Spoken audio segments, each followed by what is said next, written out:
Se faire une idée précise sur les contraintes qui pèsent sur l'avancement des travaux de la route nationale numéro 1 sur le section Mbujimayi-Mweneditu et Mweneditu-Kanyama, voilà le but de cette mission conjointe Agence congolaise des grands travaux CISC SA au Kasaï oriental en cette fin du mois d'avril 2025. De Mbujimayi à Mweneditu, la délégation fait un constat satisfaisant. Les opérations de terrassement à un taux d'avancement de 80%, les travaux d'assainissement à 55%, le front des travaux a désormais atteint le point kilométrique 73 au village Benampunga, à seulement 5 km de la province de la Lomami. Avec un taux d'exécution global de 52%, le projet avance conformément au calendrier établi sous la supervision rigoureuse de l'Agence congolaise des grands travaux, maître d'ouvrage délégué du ministère des ITP sur ce projet.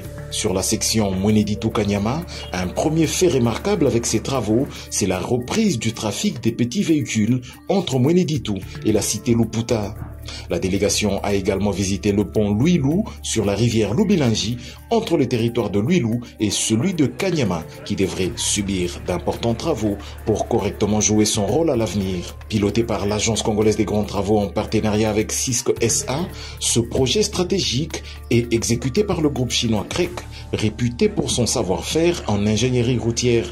Dès mai 2025, la pose de la bicouche marquera une étape décisive, précédée par une validation rigoureuse par les missions de surveillance ACGT, Office de route, gouvernorat du Kasaï oriental et la mission de contrôle BK.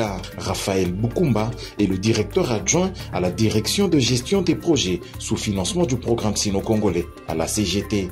Par rapport déjà au niveau de l'urgence qui s'était posée sur les tronçons Mweneditu-Kanyama au PK21, on avait écrit à l'entreprise pour évaluer la situation et nous proposer des solutions. L'entreprise CISC a souhaité qu'on les accompagne pour évaluer la situation et inspecter ces travaux-là. On en a profité également pour inspecter les travaux des deux lots.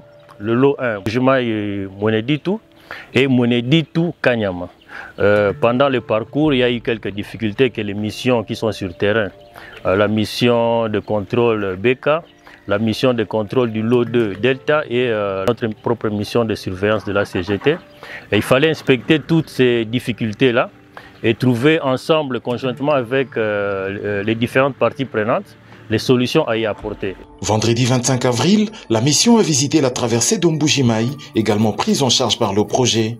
Il s'agit d'un boulevard de 7900 mètres s'étendant du rond-point Kalala-Wankata jusqu'au pont Lubilangi. Ici, le taux global d'avancement des travaux est estimé à 22% avec plusieurs contraintes, dont la délocalisation de la ligne moyenne tension de la SNEL ou encore l'expropriation de certaines bâtisses. Gilbert Kapukungindu, le directeur provincial de la CGT dans l'espace Kasaï, assure que la CGT reste focus sur la qualité des travaux à réaliser.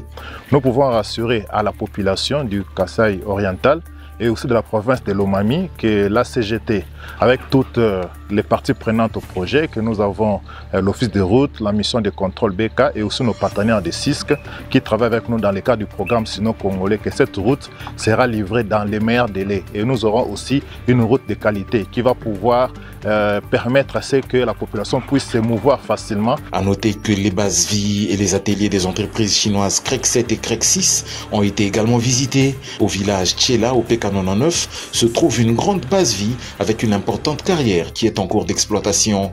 On y remarque une grande production des différents agrégats indispensables à la réalisation de cet important projet.